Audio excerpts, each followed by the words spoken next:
Hi, if you want to watch exclusive content with hot girls that you won't watch on YouTube, namely where Naruto roasts Kushina and Mikoto and many other hot girls without restrictions, then visit my Boosty channel at the link in the description. Yuki Amadara has managed to gather all the tailed beasts and free the 10th tailed beast from its lethargy. Uzumaki Naruto has been given a second chance to return to the past and prevent this dark future from repeating itself. The couples are Naruto's harem with a total of 7 girls, 3 older and 4 of the same age, nothing more and nothing less. Chapter 1. A Second Chance. The stench of blood and death polluted the air as many bodies lay motionless on the vast burnt battlefield. The only sounds that could be heard were the roar of the 10-tailed beast causing havoc and chaos in the distant land. As the remaining shinobi fought the beast and its master standing on his gigantic head, his master Uchiha Madara laughing at all the death and destruction and loudly proclaimed, "The war is over and I have won. With the power of the beast I will rewrite and change this pathetic world into my utopia." Ha ha ha ha. The more the shinobi continued the assault on the beast and its master, holding on to whatever shred of hope was left. A 24-year-old blonde man, lonely, bleeding and injured, looked around and saw the motionless bodies of his friends. He closed his eyes in a moment of silence before continuing to search for the most precious people in his life. After 10 minutes of searching, he stood staring with his head down at the lifeless bodies of his wives. A thunderclap was heard and it started raining. Yuyu Yugao-chan, Mananko-chan, Mei-Mei-chan, Nino-chan, Tamari-chan, Nini-Mata-chan, Sasakura-chan. He said softly as his legs gave way and he fell to his knees. Then, he lured each of his wives to snuggle up around him. Their lifeless heads fell on his shoulders, chest and back as tears streamed down his mustachioed face. He shouted at the dark and gloomy sky.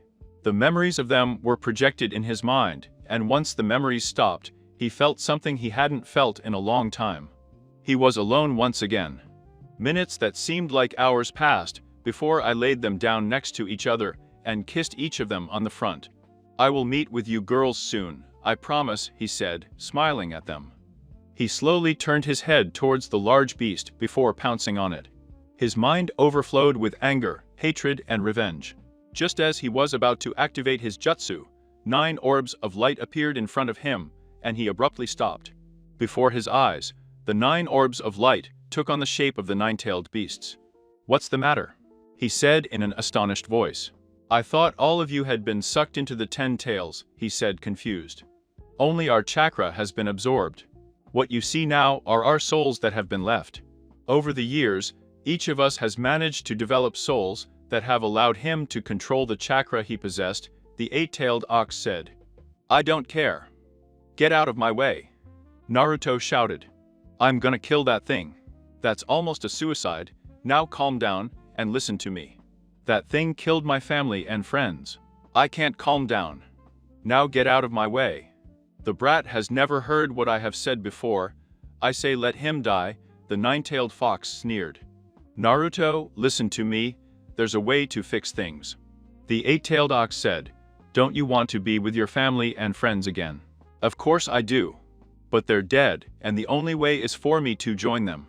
I'm waiting." "Death is not the only way. We know a way to undo it done," said the 8-tailed ox. Naruto looked at the spirits and asked how. "We will use our spiritual energy and send you back in time. Unfortunately, we can only send your soul, not your body. Once your soul is gone, your body will die.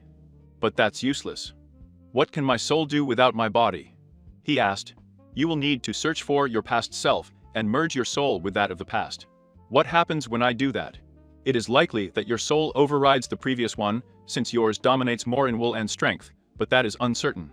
There are many things that they want. We know. Do you want to do this or die fighting a losing battle?" Naruto thought. "If I return, I can change the events leading to this future. And I can be with my wives again, but this is a big risk." After a moment, Naruto said, "I will do this and bring a better future, but why are you doing this, and what happens to you when you use your spiritual energy? Although some of us are evil, we do not wish to destroy all of humanity. It is humans who have sealed us against our will, which leads us to hate them. We do not want this future, so we ask you to change it. Once we use the energy we have left, we will cease to exist. Upon hearing this, Naruto said, "It's okay." He started walking back towards his dead wives. "What are you doing?" The two-tailed cat asked him. "Once my soul leaves this body, it will die. I want to die with my wives. By my side," I promised him. He lay down next to Yugao's body before saying, "Then let's get started." The 9 spirits gathered around him, and a bright light began to shine, scattering the clouds and stopping raining. Naruto closed his eyes, took Yugao's hand, and felt the pain in his body slowly leaving him. Once the pain disappeared, he opened his eyes and saw his body on the ground as he ascended towards the hole in the sky. As he entered the hole, one by one, the spirits began to fade, and he knew that they would finally rest in peace. 11 years back in the past. The forest of Konoha. Naruto, aged 12 to 13, hides with a giant scroll on his back, while his teacher Iruka defends him from the traitor Mizuki. A hole appeared in one of the trees out of nowhere, and a 24-year-old Naruto came out of it. The future Naruto looked around and found his younger self hiding behind a tree, listening to the conversation of the two Chunin. Young Naruto burst into tears upon hearing about his sensei's confirmation. As Mizuki lunges to deal the final blow, Naruto of the future watches as the young Naruto kicks Mizuki away. Naruto of the future takes advantage of this opportunity and merges with the young Naruto. Naruto then looks at Mizuki with hatred and shouts, "Don't touch Iruka-sensei. I'm gonna kill you." Putting his fingers together in the shape of a cross, releasing a large amount of murderous intent. Author's note. Now I know that Naruto was supposed to die when the 9 tails were removed. The reason why he is still alive will be explained later. I'll start using shorter names or nicknames for the wives in later chapters, now that they're all introduced. The next chapter 2. Stamps and Plan. Chapter 2. Stamps and Plan. Tajuka Jeben Sin no Justu. Naruto shouted, and 1,000 clones appeared surrounding the two Chunin. As Mizuki watched in fear, he didn't have time to react before he was slammed to the ground with his face like a pile of dung. As blood ran down his mouth and nose. Iruka soon gave Naruto his own forehead protector, symbolizing that Naruto passed through the Ninja Academy. Naruto's bedroom. As Naruto sighed, he thought, "This brings back memories." She opened the closet and found about 10 pairs of the same orange suit she was wearing. He thought, "Wow, what bad taste I had then, huh?" Immediately, a voice was heard. Hey, who the hell do you think you are? Entering my body and taking control just as I was about to kick Mizuki's ass. And for your information, that's the latest trend. What the hell? Naruto thought. Hey, who's there? I'll just kick your ass, he said as he looked around the house. Idiot, I'm in your head. And this is my body that you control, give it back to me. So that's what happened. My soul must have pushed my young soul to the depths of my mind. But I'm in total control. That probably means my strongest soul is in charge, but at least my young soul still. It exists. Hey, retarded, I can hear you thinking that you already know, it doesn't matter who the hell you are. I am your future self. I came from the future to the past so that I could change the future and prevent the dark future that I have experienced. All right. Cool, whatever, give me back my body.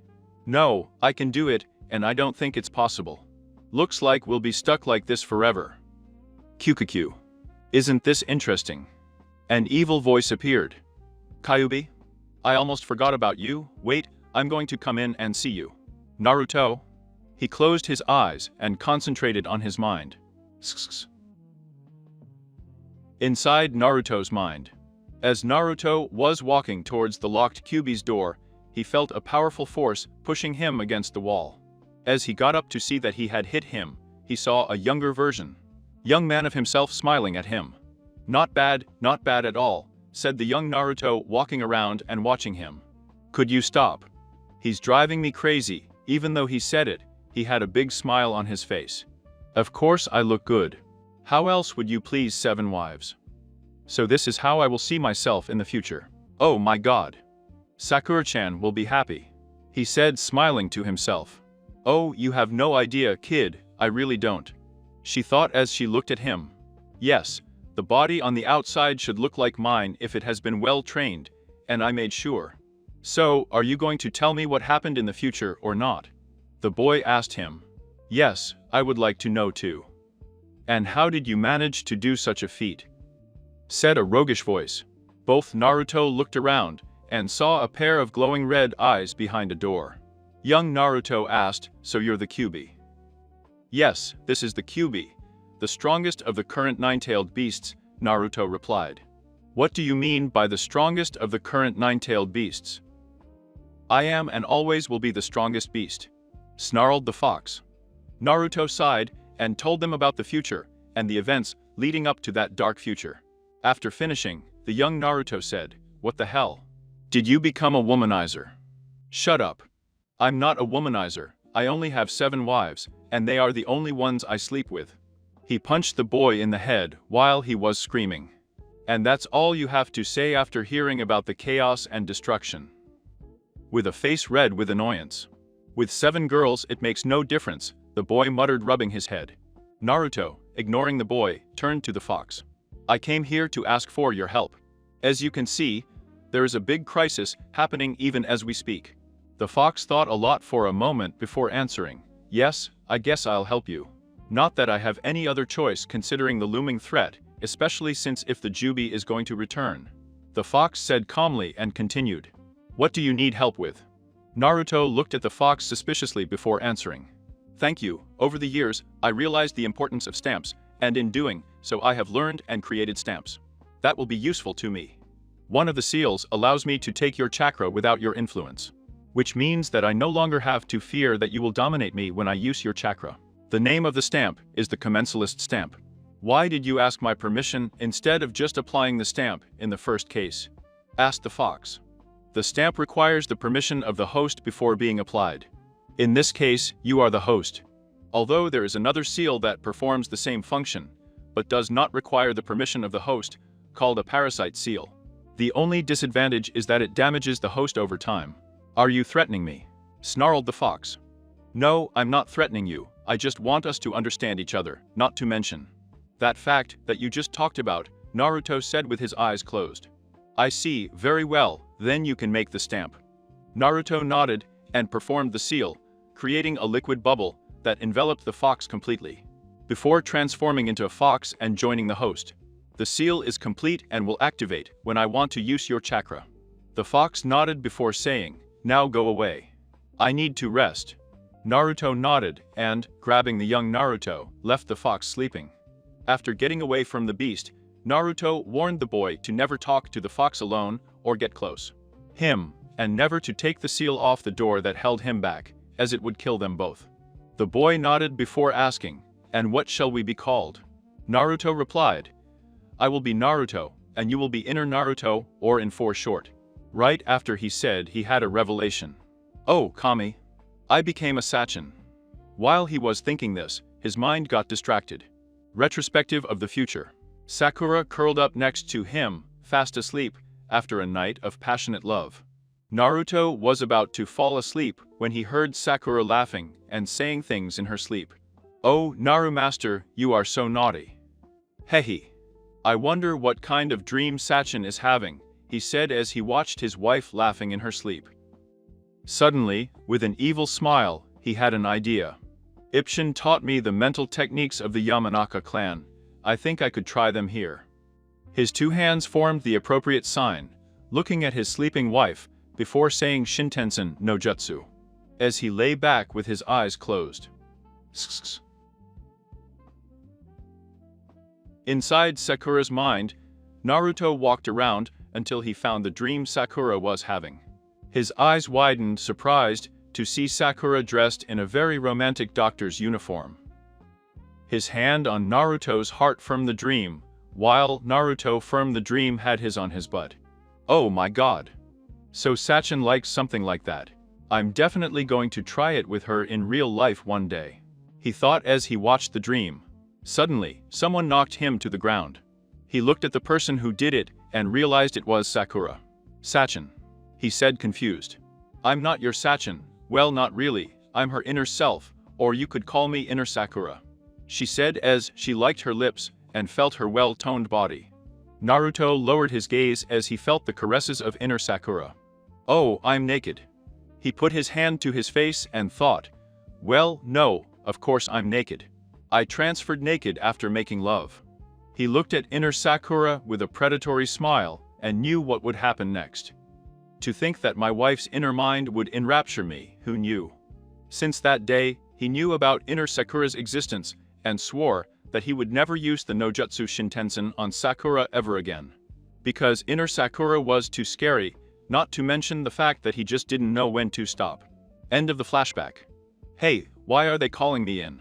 Why can't it be me, Naruto, and you outer Naruto?" the child complained. Recovering from the screams of the young Naruto, he replied, "Because everyone outside will call me Naruto, stupid," Naruto said in an annoyed voice. "Besides, you're in the back of my mind, and on." It sounds really bad, Naruto thought. In Naruto's bedroom. What am I going to do now? He took out paper and pen to write down his schedule for the week and the type of training he was going to do. "This body is shit," she asked after taking off her clothes to go to sleep. "What the hell did you do to her?" "Shut up, it's your body now, so accept it. I'm going to bed now." Do souls even sleep? Naruto thought to himself, moaning as he looked at himself. "It will take me a while before I can get this body in shape," he thought as he went to bed. Chapter 3. My name is Naruto Uzumaki Namikaze. Naruto woke up at 6 a.m. the next day, got dressed after washing, and took a look at the blueprints he wrote last night. The plan includes performing all kinds of physical exercises to get your body back in shape, ranging from doing 100 push-ups and 100 sit-ups to running 50 kilometers every day. There are also plans to increase chakra control, as now that the QB has returned, his chakra control has failed again. I needed to get it back so that I could perform the jutsus that I could perform when I was still in the future. He then created 4 shadow clones that immediately got to work. A shadow clone came down the stairs to prepare breakfast and lunch that would be eaten later at noon. 3 clones went out and entered deep into the forest that has a lake next to it. 1 clone started doing tree walking exercises, and another clone started doing water walking exercises. The last clone began to redo the Rasengan exercises from the bottom up. Meanwhile, Naruto himself began to do light stretching and exercises, since shadow clones performing physical exercises will not benefit his body. About an hour and a half later, the cook clone CC called Naruto for breakfast. After having breakfast, Naruto instructed CC on what to do next, and then he went outside and started running 50 kilometers. Then CC went to the academy to take a picture for his ninja profile. After that, CC visited the Hokage to give him his ninja profile. The Hokage handed it to his assistant, who got up and left the room. CC, seeing that he was alone with the Hokage, spoke. "Ojiri, there is something I need to inform you, and it is top secret. Could you seal this one? Room to avoid eavesdropping and interference." In an absolutely serious tone. Seeing how serious the boy was, Irison approached and pressed several buttons. Immediately several seals appeared covering the doors, walls, and windows. "You can talk, everything you say will be absolutely serious." "Secret," said the Hokage. "I'm not the Naruto you know, you won't see the Naruto you know anymore." And Ruzan was completely confused and asked, "What do you mean?"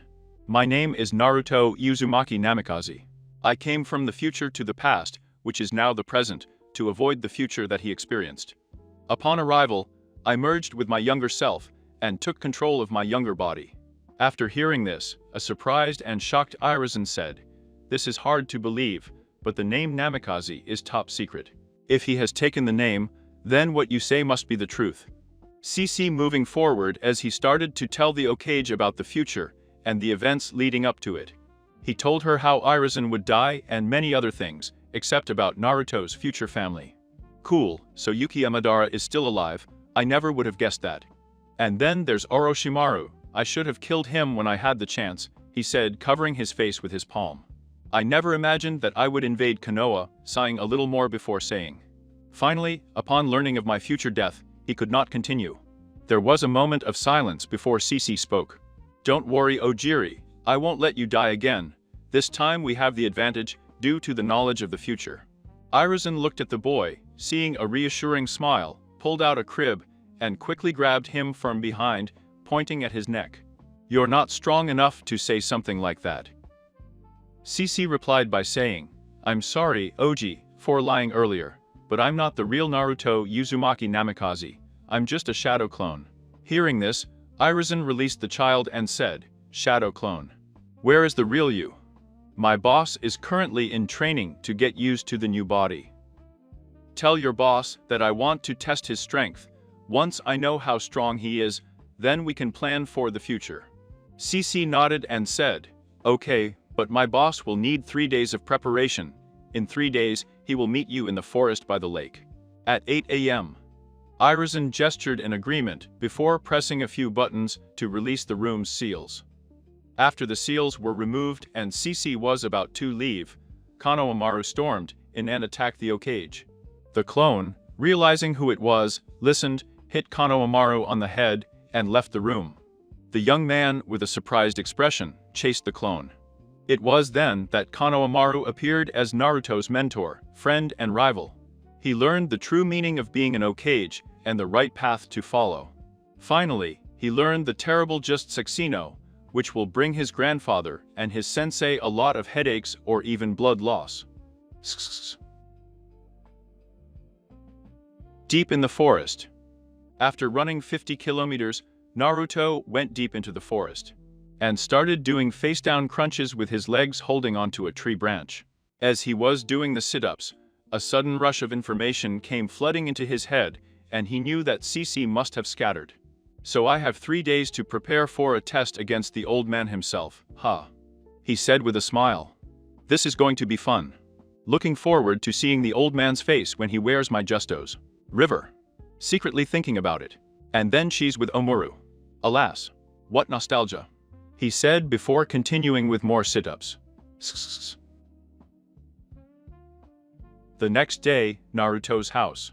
Naruto woke up at 6 in the morning, and, after washing, did the same as yesterday. He created 4 shadow clones. These were put to work while Naruto was stretching. Once Naruto finished his breakfast, he again gave instructions to Cece before heading out for a jog. Cece arrived at the academy and made his way to the last row before sitting down in a chair. Gradually, other students began to arrive. Some, noticing Cece, approached him and asked why he was there.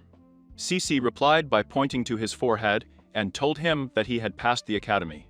Once everyone had settled in, Iruka entered the room with a notebook and started announcing the locations of the teams. When it was Team 7's turn, Cece noticed that Sakura was moaning when her name and Naruto's appeared, but changed to excitement when Sasuke's name also appeared. After the break, Cece along with Sasuke and Sakura sat down to wait for Kakashi to appear. Kakashi asked them to introduce themselves and share their dreams. Cece spoke first. "I want to be the Okage, and that everyone in the village recognizes me," he said enthusiastically. After that, Sasuke said that he wanted to get his clan back and kill someone. Although Sakura was watching him with admiration, both Kakashi and Cece knew who he was referring to. Then Sakura mumbled something about someone she likes and under pressure shouted that she hates Naruto. Cece ignored her and Kakashi felt bored. After they were all submitted, Kakashi told them that there would be an exam tomorrow, and if they failed, they would be sent back to the academy. In a building not far from where the 4 of them were sitting arguing, a purple-haired ninja wearing an animal mask with 3 red markings was hiding watching a certain boy, wanting to be Okage, huh? He thought as he smiled. She had started taking care of the blonde boy 5 years ago, since the former Ambo who had taken care of him retired due to old age. Flashback to 5 years ago. The Okage called her one day and asked if she wanted to take care of the child and protect him about any danger. She was only 17 years old at that time, and hearing this, she asked, "Why are you asking me? Aren't there others much stronger and fitter than me?" The Okage looked at her with sad eyes and shook his head, answering, "The others hated the boy. They would rather ignore him than protect him." She felt really bad for the boy after hearing this. He knew he had the Q in him, but he never hid it. In fact, He was one of the few people who had taken the fourth Hokage's last wish seriously. I wanted someone who really cared about the child to take care of him. I don't want to force someone to take care of him if he hated him, that would bring a lot of problems, the Hokage said. I couldn't believe that so many people hated the guy for something he never did. He looked at the Hokage and said, "It's okay, I'll take care of him and protect him from any danger." The Hokage smiled, took out a uniform with an animal mask, and handed it to him. "I knew I could count on you." Then, he straightened up and, with a serious look, said, "Yuzuki Yugao, from now on, you will be part of Ambu. And your mission is to watch over Uzumaki Naruto and protect him until he graduates from the Ninja Academy. Is that clear?" "Yes, Okage-sama," he replied after taking the uniform and mask. End of the flashback. "Congratulations, Naruto, and good luck," he said in his head, as tears ran down his eyes. "I'm leaving him under your care now, Kakashi," he said as he disappeared into the village. The forest of Konoha. Naruto was doing his push-ups when he realized what happened at the academy. Wow, how problematic is this? He sat up and rubbed his head. Tomorrow I have the bell exam, and the day after tomorrow is the exam with the old man. Well, I better get back to work. While he was resuming the push-ups, Sakura-chan. Sakura-chan. Why is that? Why is that? He screamed. Chapter 4. Proof and more proof. The day of the Kakashi test. Naruto woke up the next day, went to wash up, and went into the kitchen to prepare breakfast. After breakfast, he went to change and put on the new clothes that Cici had bought the day before. Then he went for a jog to warm up his body for the next test. Team Training Area 7. Sasuke Uchiha and Sakura Aruno were waiting for Kakashi and Naruto to appear. "What's taking them so long?" Sakura asked. "Don't they know that it's rude to be late?" he said with an angry face. "Shut up. God, you're annoying," Sasuke snapped. Sakura felt dejected by Sasuke's words and the tone of his voice. She sat down and wondered what the test would be about. Half an hour later, just when Sakura couldn't take it anymore, suddenly an eye was heard. She looked up and saw that Naruto and Kakashi seemed to have arrived at the same time. Sigh, looks like Kakashi was as late as usual. Good thing I snuggled in and did a little more exercise, Naruto thought. Mum. The brat was as late as I was. That wasn't in the report, Kakashi asked. Then Sakura shouted, "You were late." But Naruto and Kakashi just shrugged it off and downplayed it, annoying both Sasuke and Sakura. Then Sakura, for the first time in her life, noticed that there was something different about Naruto. The first thing she noticed was that his outfit was not the orange jacket with blue stripes on the shoulders. Nor was he wearing his orange pants. Instead, Naruto was wearing a sky blue jacket with white swirls on each shoulder and a dark blue swirl on the back. Under the open jacket, he was wearing a white t-shirt with another swirl, but this time orange. He was also wearing long black pants with 2 orange stripes on each side. His waistband consisted of a black belt containing a black bag for weapons and other tools. The second thing he noticed was that Naruto seemed much more mature than usual and that he emitted a very calm and relaxing aura. What is it? Is that Naruto? He thought. It seems so different. Kakashi looked at the three of them, set a stopwatch, and started telling them about the test. The goal of the test is that the three of them will have to remove 2 bells by any means possible, and they have until noon to try. Anyone who does not have a bell will not receive lunch and will be sent back to the academy. After hearing about not being able to have lunch, Sakura and Sasuke gave each other, as they were told in advance that they didn't have breakfast or they might throw up. Hearing this, Naruto let out a giggle. "And what makes you funny, Naruto?" Kakashi asked as he noticed the giggle. "Huh. Nothing. I was just glad I had breakfast this morning," she said, smiling. "Why did you have breakfast when I warned you not to?" A curious Kakashi asked. "Well, who in their right mind would believe a silly thing about throwing up? We are shinobi, and shinobi are expected to do a lot of uncomfortable things. Besides, if we don't eat, how are we going to do missions without energy?" he said with a mocking smile. After hearing Naruto talking, Sasuke and Sakura looked away from Naruto with an embarrassing blush on their cheeks. The boy is not as dumb as they say, Kakashi thought. Well, the test is about to begin. Hearing the order to start, the 3 genin disappeared into the bushes. Kakashi took out his book from Ichika Paradise and started reading it. I'm looking forward to knowing what happens next, he thought with a perverted look. Naruto used his increased speed thanks to his physical exercises and concentrated chakra in his legs, which allowed him to go further and faster. Inside the forest that the other two, once out of sight, created 3 shadow clones and took off in different directions. A shadow clone, Decoy, went straight towards Kakashi shouting, "Fight with me." One clone, Explorer, took advantage of the decoy distraction to climb the tallest tree and stay. Zero Cult, while guarding the battlefield. The last clone climbed closer, but still hidden in the bushes. After a while of teasing Decoy and teasing him, Kakashi dropped a bell on purpose, and Decoy went to get it only to end up in a trap, with a rope tied to his legs and hung upside down. Sasuke then took advantage of this opportunity and released Shuriken Shikuna and Sekakashi, but only to end up in a trap that revealed his location. Sakura, fearing that Sasuke was injured, started looking for him, only to end up in a genjutsu and fainted when she saw Sasuke dying. Sasuke knew.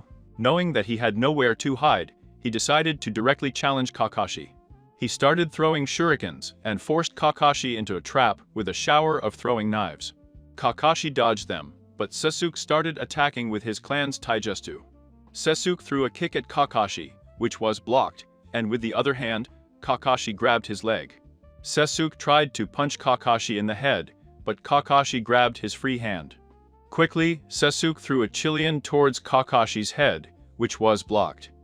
While lying face down, Sasuke noticed the bells and, with his free hand, tried to reach them. Kakashi, noticing it, threw it several meters away.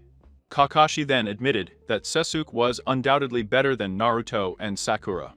But before he could finish speaking, Sasuke started a series of hand seals and shouted, "Katen, Gukaki Onojutsu." After the smoke cleared, all that was left was a crater on the ground, and Kakashi was nowhere to be found. While Sasuke was looking for Kakashi, 2 hands emerged from the ground and grabbed his legs. Before he knew it, his entire body was buried, except for his head. Then Kakashi started looking for Decoy when he found out that Decoy managed to escape from his trap. Sakura woke up and started looking for Sasuke again. Then he literally bumped into Sasuke's head. Upon seeing his decapitated head, he fainted again with foam coming out of his mouth, much to Sasuke's chagrin. Scout, noticing that Sasuke and Sakura were now incapacitated, dispersed, signaling to Naruto that it was now safe to act. Kakashi found Decoy by the monument and decided to sneak up on him, but Decoy scattered. Surprised, Kakashi looked around until a familiar voice appeared behind him. "Hey, Kakashi-sensei, that book you're reading, it's the new novel, right? How many chapters have you read already?" Naruto asked with a smile. Kakashi turned around and thought, Kajeben-sen. That's how he beat Mizuki. Playing with Naruto, since he didn't see Naruto as a threat, he said, "While fighting with you guys, I just finished chapter 4. Naruto smiled smugly and said, "Really? Did you know that in chapter 5, Tazuma finally had the courage to ask Tachizune out? Then, later in chapter 7, Tazuma slowly opened Tachizune's legs." To his utter horror, Kakashi shouted, "No. No. No. There are no spoilers." He interrupted Naruto and put both hands to his ears, blocking out all sounds, and as he bent down, he looked at Naruto smiling. Then, Naruto signaled Clone to come out of the bush he was hiding in. Clone then made a seal with his hand and shouted, "Sexy not fair," before she became a beautiful girl in loving clothes. Then Naruto and Clone started acting out scenes from the novel. To his complete horror, Kakashi, having no other choice, slammed his eyes shut and shouted, "No. No. No. I said no spoilers, please." Before screaming like a girl, Clone undid the "sexy not fair," walked up to Kakashi, who was still screaming, and grabbed the 2 bells. He threw them at a smiling Naruto, who caught them before scattering. Sasuke, freed from the ground, finally managed to wake Sakura up. When they heard a deafening scream, they ran towards her. Kakashi finally opened his eyes slowly to check if it was safe, and saw a smiling Naruto waving the 2 bells. Then he looked at his waist and knew that Naruto had the real ones, and sighed. He stood up just as Sasuke and Sakura appeared. Sakura, surprised, said Naruto, as he watched the bells fluttering around his fingers. Sasuke, in complete silence and disbelief, thought, no. You don't even know. Did the loser get those bells? He looked at Kakashi, who nodded and thought, impossible. How? How did he do what I couldn't?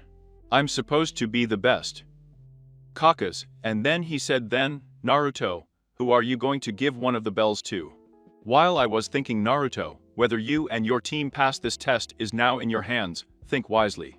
Sasuke and Sakura looked at each other, then the bells, and finally Naruto. While watching Naruto, Sasuke thought, I can't believe that my future is being decided by the loser. I can't go back to the academy. I can't. I have to stay again and move up until I can kill him. Sasuke was about to speak when Naruto said, I'm not going to give you a bell, surprising Sasuke and Sakura before continuing. And I don't want this bell either, as he threw both bells to Kakashi, who caught them, surprising. Even more to the two genins. Why is that? Explain your reason, Kakashi asked. Because the most important thing is not the bells, the most important thing is teamwork, and anyone who abandons his friends is less than garbage. No. They are shit, or even worse than shit. Naruto said, wanting to kill, but realizing what was happening, he asked, right? As he turned to Sakura and Sasuke, concentrating more on Sasuke. They both nodded in shock without even realizing it. Kakashi saw the nod and said with a smile, Naruto is right. He who abandons his friends is less than trash. He took a deep breath before continuing. Congratulations. Everyone approved, and from now on this team is called Team 7. We'll start with our homework tomorrow at noon, so get some rest, and I'll see you all three tomorrow. While walking away with the Junsin, Naruto then noticed that it was noon, said goodbye to the two genins, and left for lunch. Sakura thought, wow, I never would have guessed that it would be Naruto who would get the bells. I thought it would be Sasuke-kun. She looked at him. Yes, but you have to admit, Naruto was incredibly cool, and his way of talking about teamwork was very sweet, said inner Sakura. Sakura nodded with a little blush, and then, realizing it, she ignored him and said in her mind, I like Sasuke-kun. As I was starting to talk to him. Before she could even open her mouth, he walked away, ignoring her, while she was thinking. It must have been a coincidence, yes, a coincidence, because no one is better than me. Sakura sighed, and then proceeded to go home. Office of the Hokage. Kakashi delivered the Team 7 profile and said that he believes Team 7 has great potential. The Hokage nodded and asked, so did they really manage to get the bells out of you? With a surprised look. Well, not really them, so to speak, Naruto was who? He got the bells, and I'm still completely confused about how, he said, a little blushing, but it was good that he was wearing a mask. I see, you can leave, the Hokage replied. Yes. Hokage-sama, he said as he left the room. I'm looking forward to the exam tomorrow, smiled the Hokage, while looking out the window. Ramen and Chiraku. Naruto was now eating his third bowl of ramen when he remembered how Kakashi screamed like a little girl and laughed. Kakashi didn't even know he hit him, Naruto laughed. Flashback scene. Yesterday in the city, CC walked into the city and started heading to a certain store after the meeting with Kakashi and Team 7. CC stopped in front of an adult store and said in Gino Justu, transforming into Kakashi before entering. To Kakashi-san, my favorite client, how can I help you today? Didn't you buy the new Ichika Paradise a couple of days ago? The store owner asked with a smile. Yes, that's the reason I'm here, CC said. Huh, said the confused owner. See, it seems I lost the book, and I can't find it, so I decided to buy a new one. Would you mind taking it with me? CC said.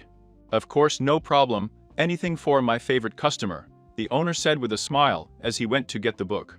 A couple of minutes later, the man returned with a new book and said, here it is. Kakashi-san. Thank you, CC said with a smile. After paying for the book, he said goodbye to the owner and left the store. Smiling, he went to buy new clothes and weapons, while looking at the book, and still pretended to be Kakashi. End of the flashback. After finishing his fourth bowl of ramen, Naruto went to the forest to train some more. He again created 4 shadow clones, and they got to work. The only difference is that now two clones are engaged in nature manipulation instead of tree walking, since this is no longer necessary. The water walk and the Rasengan are still practiced. Naruto started doing his daily workouts, as tomorrow will probably be a difficult day. The next day, the Konoha forest by the lake. Airazan Sarutobi was standing near the lake, in his battle suit, waiting for someone to appear. "Hello? Ohiri, how are you?" Naruto said, walking towards the window. "I think this is the first time we've met. There are a lot of questions I'd like to ask you. First of all, how old are you mentally?" "I'm 24 years old, but now is not the time. How about we talk later in a much safer place?" Naruto said. And Ruzan looked at the boy and saw that he was no longer wearing the orange jacket and trousers. Instead, he was wearing a sky blue jacket with black pants. Swirls can be seen on the jacket, while the pants have orange stripes. He also carries a sword strapped to his back. "All right, let's get started," he asked as he took a stand. Naruto smiled and said, "I guess I'll start next to his fingers," and shouted Kajeben Sin no Justo. 4 shadow clones appeared and stood next to Naruto with a smile. One of the shadow clones took a step forward and took a stance. "What the hell?" Airazan didn't have time to think when the clone shouted at Ksh. And a palm lunge hit Airazan, who flew out. "That's a Yuga clan technique, how and why? You don't have the Yakugan," and Ruzan was completely confused. "Ha ha ha, I knew you'd be surprised," he said, rubbing his nose with a finger. "Yes, you're right, I don't have the Yakugan, but that doesn't mean I can't learn some of its techniques. You see, I had this theory one day, when I was training with a certain Yuga. I realized that their attacks mainly consist of injecting chakra into another person's body. The Yakugan allows them to control and damage the body parts they please." Naruto smiled smugly. "So I thought, what if, even though I don't have the Yakugan, I injected a huge amount of chakra into someone else's body?" And Ruzan gasped and said, "The sudden entry of chakra could unbalance the chakra system and cause a lot of damage. That is if the body is not strong enough to withstand it. Depending on the intensity of the chakra input, the higher the chakra, the higher the damage." Bingo! With my huge amount of chakra, you can imagine the damage I can cause. The only thing is that I do not know how to inject my chakra into another person's body or chakra system. This still doesn't explain why you know his techniques. Only clan members can learn his techniques. I was getting there, you see.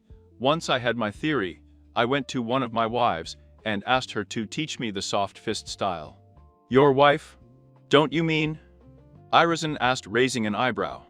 "Yes, one of my wives is the heiress of the Yuga clan. Her name is Imada Yuga," he said proudly. "To complete the technique without the Yakugan, I had to learn about human anatomy and chakra systems. This led me to ask 2 other wives of mine, who are medical ninjas. One taught me human anatomy, and the other about chakra systems. With that information, I was able to complete my own version of the soft fist," he said with a mocking smile. "I think it's very clever. I don't think anyone has thought of it, or tried to do it," Airazan said, rubbing his chin with one hand. Thanks. "Oh, it looks like my clone is going to use the real soft fist. Be careful, old man. Even if it's you, you won't be able to move in a week," Naruto advised. The clone jumped towards Airazan, then with a striking footwork, he moved towards Airazan and shouted Juken. Airazan managed to jump just in time by applying chakra on his legs. Then, Naruto summoned his Juken clone and sent a different clone this time. "I wonder what this clone will do," Airazan thought. While Airazan wonders, the clone begins to perform a series of hand seals and shout, "Kazakiri." After which a leaf of wind flows towards Airazan, in which he counterattacks with Doten, Doriki. While an earthen wall rises from the ground, covering Airazan completely, and takes the wind blade. While Airazan jumps off the wall, the clone quickly makes some hand seals, and screams Stun. Shinkyoku. Several small wind bullets rush towards Airazan as he prepares for impact. Then Airazan disappears in a cloud of smoke, revealing that Airazan was just a shadow clone. With a precise rhythm, Airazan runs out of the wall he created and stands behind the shadow clone, with a cradle and aiming at his neck. Smiling, Naruto said, As expected from the Okage, it's still as fast as ever. Smiling, Irizen asked, "So, this is a wind user?" "Yes, my main element is the wind," Naruto said. "At first I didn't know many wind releases, but another wife of mine started showing me some from her native village." Another wife? How many will this guy have? Irizen thought. After Irizen removed the kunai, the wind clone returned to Naruto's side, and a third clone approached Irizen smiling. Unhurriedly, the clone began to perform hand seals, and in a short time he shouted, "Suten! Suiriden no Jutsu!" A water dragon emerged from the lake and started attacking Irizen. While Irizen dodged the dragon, he was also making hand stamps before shouting Suten! Suiriden no Jutsu! A second water dragon emerged from the lake and collided with the first one, causing a rain around it. "So, this clone uses water. How many elements can you use?" Irizen asked. "I can use 3. Wind, water and lightning, but I know very little about lightning, so I don't usually use it." It could be said that I had no choice but to learn how to use water, because another wife found out that my wife, who uses wind, was teaching me how to use wind, so she forced me to learn how to use water with her, since she uses water. She smiled, hugging the back of her neck. "She gets jealous very easily, lol." He laughed. Irisina felt, and the water clone returned with Naruto. The last clone came out, and this time he drew the sword from his back. Before the clone attacked, Naruto said, "I don't usually use the sword since using wind swords is much more efficient and effective. But a very smart wife of mine taught me that just in case I run out of chakra, the sword could save my life." After Naruto finished speaking, the clone was about to attack when Irizen extended a hand and asked, "Stop for a second. How many handcuffs do you have?" Irizen asked. "Huh." Naruto replied, surprised, before coming to. "Oh, I have 7 wives, lol." Naruto laughed, his face flushing. But at the words 7 wives, Irizen fell face down to the floor unconscious, after a closer inspection. Blood can be seen dripping from his nose. Naruto looked at the unconscious Okage and said, "So, I guess this means he passed the test, huh?" Chapter 5. Revelations. The office of the Okage after the test. The Okage is now sitting behind his desk, watching a smiling Naruto. The seals are up again, to prevent anyone from entering the conversation. "So, what do you think?" Naruto asked. "Well, now I know that you definitely don't belong to Team 7. Your skills are superior to Chunins, maybe even equal to Honin's. Mom, maybe I should put you in another team that requires your level. After all, I chose Kakashi to take care of you so that I could keep the 9 tails under control. But it seems that you don't need his help anymore," the Okage said. Upon hearing this, Naruto shook his head and replied, "Yes, my current level is definitely higher than a Chunin. But I'm still not at the level of a Honin like Kakashi. This is due to my underdeveloped body and my lack control of the chakra." Naruto continued. "As I told you before, I can use 3 elements. But the problem right now is that the use of elements is quite new for this inexperienced body. My mind knows how it works and how to use it, but my body does not respond, since it has never manipulated nature before. I still need more practice with this body. That's also why my shadow clones can only use 1 or 2 just elementals before I have to call them back, as they are consuming chakra from their lack of control. As for the team change, I'd rather you didn't do it now, because then you'll be able to keep an eye on Sasuke and Sakura." The Okage was thinking about what Naruto said, and then he assented. "Okay, I respect your wishes. Now I still have some questions for you that I would like to know," the Okage said. "Shoot," Naruto said smiling. "First of all, where is the Naruto I know? Did he disappear? Did it fade away or did you consume it? If he's still here, how is he?" The Okage asked him. "No, the Naruto you know is still here. Apparently, when my soul merged with the body, it pushed the younger Naruto to the back of my mind. He and I can communicate, although sometimes the engine. It drives me crazy," an annoyed Naruto said. "Hey, who's the brat? Bastard?" he screamed. The Okage chuckled and said, Well, now to my second question. Who are your wives you are talking about?" "Well, you know Inada Yuga from the Yuga clan. Then there's Anko Mitarashi, Inoue Manaka, Sakura Aruno, Kirigakure's Mitarumi, Sunagakure's Tamari, and finally Yuga Uzuki," Naruto said with a huge smile on his face. Upon hearing Yugao's name, the Hokage burst out laughing. Then he looked at Naruto and said, "Yugao Zuki. Really? Ha ha ha ha, does the red thread of fate really exist?" Before laughing again, Naruto felt extremely annoyed and thought, "What the hell is so funny? Has the old man had dinner again?" The Hokage finally stopped laughing after a minute or so and asked, "What do you think our next course of action should be?" "Well," Naruto said while thinking, "I think we should try to get in touch with Hiroshinen and Bakken, and call them back as soon as we can." Naruto looked at the confused-looking Hokage, and then quickly said, "Hiroshinen is Jiraiya, while Bakken is." "Ah, I see, do they really let you call them that?" Hiruzen asked surprised. "Not really, but I do it anyway, which bothers them a lot," he said laughing, and the Hokage joined him. "But right now, we need to send people to monitor Akatsuki's movements," Naruto said with a serious tone. After the Hokage approached, Naruto said, "Now that the plan is over with," Naruto extended a hand to the Hokage and said, "Give me money."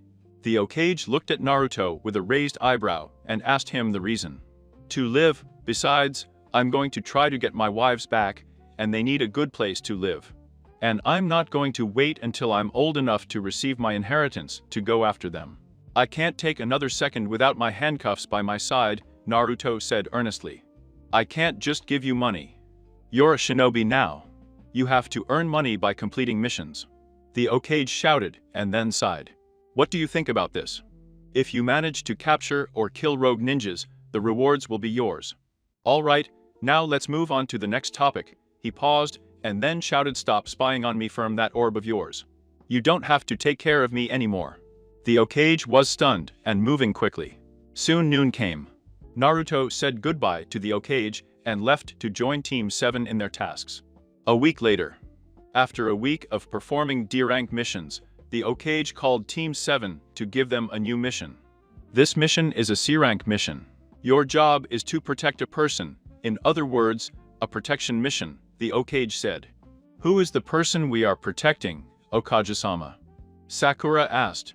"I'm about to introduce him." "Come in," said the Hokage looking towards the door.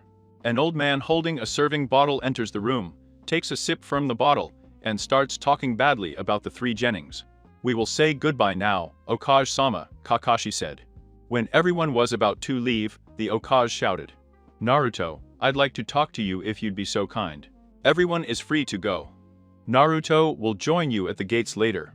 With that, everyone left the room, leaving Naruto and the Hokage alone. "Naruto, this is the mission you talked about?" The Hokage asked him. "Yes, Ojiri, this is the mission I talked about, so you will give me the pardon for the people I want to bring back. And allow them to enter the village. I do not know if we can trust the two you mentioned, especially Zabuza, the demon of the hidden mist. He seems too cunning and elusive to be reliable, especially if you look at his record killing the 100 students of the academy. I know, but I really want to save Aku. He is a very kind person. He is the one who taught me where real strength and power comes from. It comes from your love for the person you are protecting. Besides, it also reminds me of me," Naruto said with a sad smile. The Hokage looked at Naruto for a moment and muttered something like problematic. Then he started writing on a scroll before handing it to Naruto, and said, "This scroll will allow the person you bring to enter the village. But he must be brought before me immediately." Naruto smiled and said, "Thank you, Ojiri, you were always a smart and kind Hokage." Then Naruto left the room to meet with his team and his client, but he could have sworn that the Hokage was smiling behind his back. After a while of traveling, Naruto shouted, "Oh no! I have to go." As he ran towards the trees, "Can we really trust that brat?" Tazuna asked, worried. "Don't worry, the shinobi of Konoha are well trained." Kakashi reassured the old man. "Naruto, that cow," Sakura murmured. Meanwhile, once out of sight, Naruto created 3 shadow clones, and the 3 of them rushed forward without attracting the group's attention. And 15 minutes later, a sudden flood of information informed Naruto that the demon brothers have been captured, and are now being taken back to Konoha by 2 clones disguised as Ambu. Smiling, Naruto thought, "Payday." as he was getting back out on the road, facing a group of very annoying people. About 5 minutes into the walk, the group came across a pair of ambus carrying two unconscious shinobi. "What's the matter?" Kakashi asked. "We found these two hiding suspiciously along the road. We eliminated them, and now we are informing the Okage," one of the Zanbu replied. Kakashi studied the two Zanbu, and then the two unconscious shinobi, nodded, and called the group to continue. The two Zanbu then left them and returned to Konoha. Zabuza's hideout. "Did you fail?" Cat shouted, pointing at Zabuza. "Do you know how much money I'm going to spend on hiring you?" "Shut the fuck up, I'll do the job. This time I'll go personally and kill the builder and his bodyguards," Zabuza replied. "With intent to kill." Land of Waves. "So this is the Land of Waves," Sakura said as she looked around. "It's good to be back," Naruto thought. "Well, let's go," Tazuna said as they made their way to the bridge. Naruto felt a background movement and a slight intention to kill, and immediately grabbed Sakura by the waist and threw himself towards the ground. Come on, Naruto. What are you doing?" Sakura said before being interrupted by Kakashi's shout, "Everyone on board." Sasuke grabbed Tazuna and threw himself to the ground, while Kakashi ducked as a flying sword swirled towards the group. "Well, this is going to be a pain," Kakashi said as he looked up and saw Zabuza standing over the sword, which was now stuck in a tree. "Kakashi-sensei, who is that person?" Sakura asked. "That person is one of the 7 swordsmen of the Hidden Mist. Zabuza Momoki, but now he's a renegade ninja. Everyone stay away because it's very dangerous," Kakashi replied as he started to remove the forehead protector from his left eye. "You're a nuisance too, Kakatsu, the Sharingan user, but that doesn't matter because everyone will die," Zabuza said as she jumped over the lake, performed a hand seal, and said Hidden Mist, not Juju, and vanished into the mist. Sharingan. Impossible. Only a few in the Uchiha clan possess this ability, Sasuke thought. "Stay with the client," Kakashi shouted. The 3 Genin surrounded Tazuna as they searched for Zabuza in the thick fog. Kakashi, sensing Sasuke's fear due to the intense killing intent, reassured his team that he would not allow his friends to die. Naruto smiled and created 2 shadow clones. One went to stand next to Tazuna, and the other went to Sasuke's side. Just as Zabuza appeared in the middle of the group and brandished his broadsword, Naruto grabbed Sakura by the waist again, while the other 2 clones grabbed their respective targets by the shoulder and jumped back away. Of the way of the sword. Kakashi appeared behind Zabuza and stabbed him in the back, but he burst into water. The 3 Genin, Tazuna and the Naruto clones watched as Kakashi and Zabuza fought with clones. One after another, the clones were destroyed until the real Zabuza managed to kick the real Kakashi and throw him into the lake. Then, using a kind of justu, he created a water prison around Kakashi, trapping him inside and unable to move. Zabuza single-handed created another water clone that appeared on Earth and started walking towards the group with the intention of killing, while Kakashi shouted for them to take the customer and run. The Zabuza clone laughed and said he would enjoy killing the brats. The clone next to Sasuke took advantage of the opportunity and darted towards the lake while performing hand seals. The clone of Zabuza, noticing him, ran towards him, but was stopped by a cradle and pointing towards his back, a voice in everything. Then he said, "Hey, leave my brother alone, don't you see he's busy making hand stamps?" With that said, the clone that was next to Tazuna then stabbed Zabuza's clone and pulled up, cutting the clone in half. While everyone was watching this, they heard a Suiten scream, his iridescent nojutsu, coming from the clone that launched into the water earlier. To his surprise, a water dragon emerged from the lake and headed towards Zabuza. With no choice, Zabuza had to take her hand away from the water prison to dodge the approaching dragon. "Nah, Naruto." It was the only thing Kakashi, Sakura and Sasuke said at the same time, in complete shock. "What the hell? How can that brat know this technique?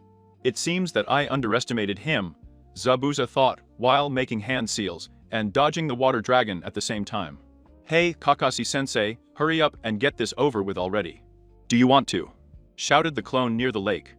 "Thank you, Naruto, let me handle this now," Kakashi said as he stood up. "Suiten. Suiriden no jutsu." Zabuza shouted. A water dragon emerged from the lake and collided with the first one. Then, Kakashi went and confronted Zabuza, who once again started making the hand seals to create the just water dragon. But Kakashi is also making the exact same seals. This angered Zabuza when the two water dragons collided again, causing rain to engulf them. Kakashi managed to impose himself by pretending to read minds with the Sharingan and Genjutsu. Zabuza eventually became paranoid and was attacked for the technique he was about to use, but Kakashi ended up completing it first. Just as Kakashi was about to deliver the final blow, a pair of needles struck Zabuza in the neck, apparently killing him. A masked figure turned out to be a ninja hunter of Kiri, and thanked the group for helping him kill Zabuza. Kakashi examined the body and determined that it was dead. The masked figure then said, "I'll take this body now, if you'll excuse me." A Naruto clone came up to him with a cradle and on his neck, telling him not to move, which made everyone turn their heads towards him. "Naruto, what are you doing?" Sakura shouted at the clone, forgetting that the real Naruto was still hugging her from behind. "This is not the real ninja hunter, he is an imposter, and he is a subordinate of Zabuza," the clone said. Immediately after that, the masked ninja shouted, "Demonic crystal ice mirrors." An ice mirror began to form next to Zabuza's body, and then, to everyone's surprise, a hand came out of the mirror and grabbed Zabuza's body by pulling on it. After that, the mirror melted, and the masked ninja scattered, revealing that it was made of water. "Damn, they got away. I just wanted to capture them, and then try to persuade them to join Konoha," Naruto said in his mind. "Naruto, how did you know he was an imposter?" Kakashi asked, turning to look at the real Naruto. Sakura, noticing it, turned her head and saw Naruto, who smiled. Then she looked down and found that his arms were still around her. Then he said, "Naruto, would you mind letting me go now?" Blushing and getting angry at the same time. "Oops, sorry, Sakura-chan, I forgot, I'm on my. Too busy watching Kakashi-sensei and kicking ass, you know," he said, smiling and pretending innocence. Anyway, that masked ninja is an imposter for two reasons. One, he didn't try to destroy the body immediately, but was trying to take it somewhere else, which didn't make sense, since hunter ninjas are supposed to destroy the body immediately. 2. The weapons he used were two needles that probably wouldn't kill unless they hit vital organs, which he didn't. But Kakashi-sensei examined the body and determined that it was dead, Sakura said. "Things aren't always what they seem," Sasuke said. "Naruto is right, and if he's right, Zabuza might still be alive. We have to hurry up." Kakashi couldn't finish speaking and fainted. The three genin ran towards Kakashi shouting his name. Tazuna decided that they should head to her house, and after deciding what to do later. Tazuna's house. Upon waking up, Kakashi was scolded by Tsunami, Tazuna's daughter. "Don't worry, I fainted due to excessive tiredness from using the Sharingan too much, but I won't be able to move for a week. I think we need explanations now that Kakashi-sensei is awake," Naruto said, looking towards Tazuna. Tazuna fretted for a moment, then sighed and started telling them about a wealthy shipping magnate who has taken over the entire country's shipping industry using money and violence. Gato uses the shipping industry to commit illegal acts such as selling drugs and other dangerous items. Since the country is now trying to build a bridge connecting it to the Land of Fire, if it is completed, the cat business will go under. So that's why he's sending people and ninjas to come after your life, Sakura said. "But if you know that ninjas will come after your life, why did you lie to us and request a C-rank mission instead of a B-rank one?" Kakashi asked. "Wave Country is very impoverished thanks to Gato, so we can't afford the more expensive B-rank quest. I'll understand if you decide to leave now, considering the dangers involved." Naruto looked at Tazuna and Tsunami. They had both become depressed, so he started to say, "Well, there's nothing to do now that we're here anyway. We'll continue the mission to protect you. Heck, we'll even get rid of Gato for you. But under the condition that this mission is upgraded to rank B." "Like I said, we don't have that kind of money," Tazuna said with a sad expression. "Don't worry, once Gato is gone, this country's economy will start flowing again. Not to mention, once the bridge is over, the country of fire will want to do business with you. I'm sure Kakashi-sensei can convince the Okage to let your country pay for the mission later." Once the income from this country starts flowing, right, Kakashi-sensei? Naruto said. Kakashi looked at the illuminated face of Tazuna and her daughter, sighed and then nodded. X. Meanwhile, the boy carrying Zabuza's body started to climb out of an ice mirror and left Zabuza's body on the ground. He then proceeded to use medical tools to remove the needles from Zabuza's neck, only to be stopped by an awakened Zabuza, who then forcefully removed the needles with his hand. You would have died, the masked ninja said. I underestimated Kakashi's Sharingan and his Genin, but I won't do it again.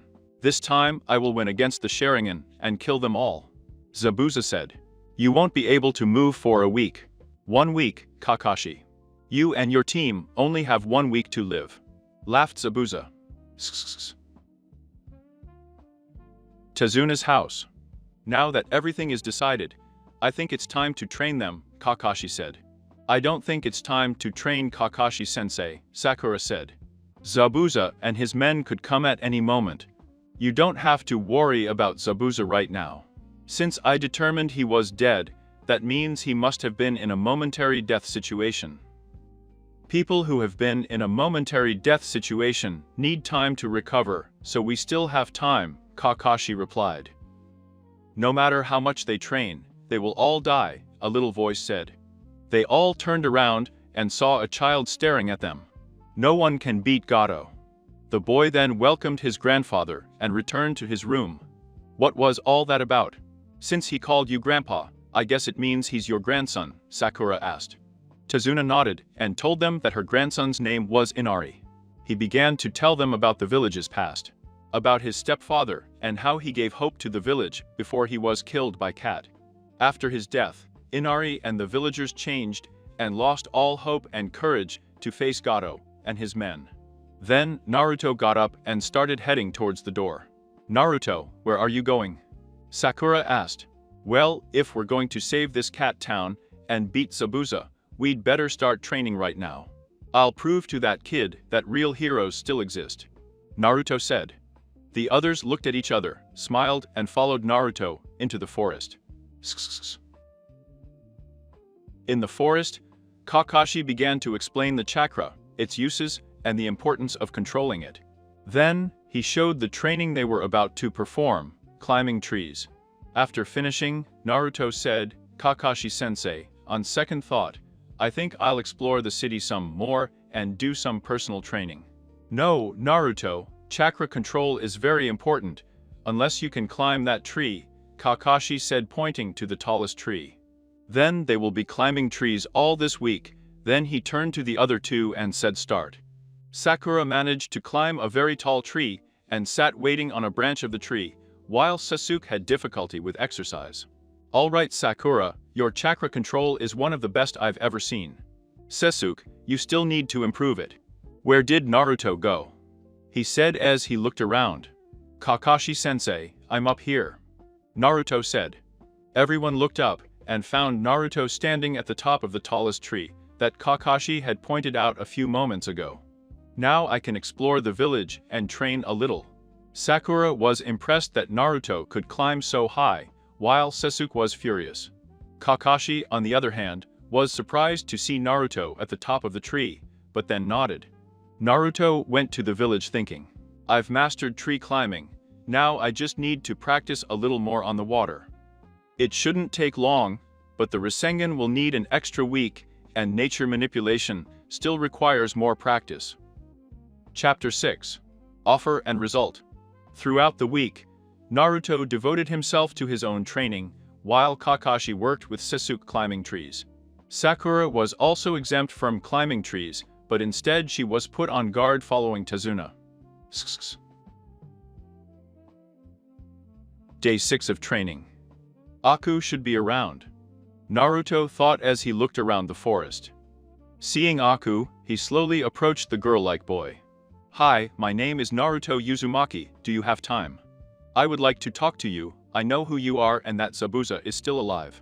Don't worry, I don't want to fight with you, I just wanted to talk, Naruto said smiling at him.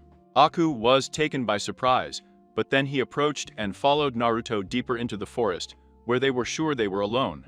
I'm a ninja from Konoha, as you probably already know.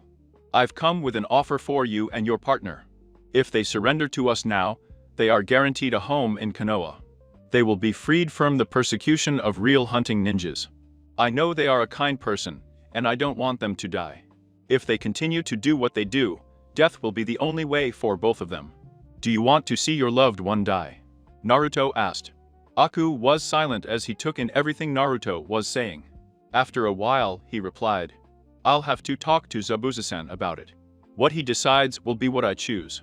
Please think it over and try to convince Zabuza the best you can. Gato can't be trusted, and will betray you both once we get rid of them. Why are you doing this? Aku asked. Because I've seen someone very much like you die, protecting his most important person, and all he wanted was a place to live. And someone who cared about him, Naruto said with a depressed face. Aku sounded and said, You are a very kind person. I'll try to convince Zabuza-san. By the way, my name is Aku, and I'm a guy. After that, he walked out of the forest, while Naruto was smiling and hoping for the best. Zabuza's hideout. You are too naive, Aku, that boy is lying to you. He's just using your kindness and trust to trap and kill us. Remember what I taught you. You are nothing but a tool to kill. All shinobi are tools to kill, Zabuza said after learning of the offer. But Zabuza-san is different. I can see in her eyes that she is telling the truth. Maybe I can help, Aku said when he was interrupted by silence. I've made my decision. Don't make me repeat it. Is that clear? Zabuza shouted. Aku simply pointed before Zabuza continued. Get ready for tomorrow because tomorrow it will all be over, and then we will take care of Gato ourselves. Zabuza said with a wide smile on her face. Dinner time at Tazuna's house. Why do they train so hard? No matter how hard they train, they can't beat Gato. All of you will end up dying for no reason, just like him. His death was of no use. Inari cried out with tears on her face at the sight of the exhausted ninjas. Shut up! How dare you say that your father's death was worthless? He died to give hope to this people. He died to give you hope. Did he ever give up when he died? No. Until the end, he remained full of pride because he died believing in this people and in you. He died to protect you and this people. Naruto shouted at Inari. If you just want to run away, run, coward. We will not become cowards when we face someone stronger than us. We will fight and fight until our last breath. Naruto glared at him, and Nari then returned to her room full of tears. The next day. Naruto, are you ready? Sakura asked. Yeah, I'll be there in a minute. Naruto said. He then created two shadow clones in the house before going and joining his team and Tazuna. The bridge. When the group arrived, there were dead bodies of bridge builders on the ground and an eerie fog was beginning to form. You're coming, Kakashi shouted. A group of Zabuza's clones appeared and surrounded the group, but Sasuke instantly eliminated them. With 2 kunai. Then Zabuza appeared with Aku by her side. I'm impressed, what do you think, Aku? Zabuza asked. Yes, he is very good, very talented, Aku replied. Well, we don't have much time, so let's get started, Zabuza said as Aku ran forward. And I will fight with him. Sasuke shouted. Aku thought Naruto.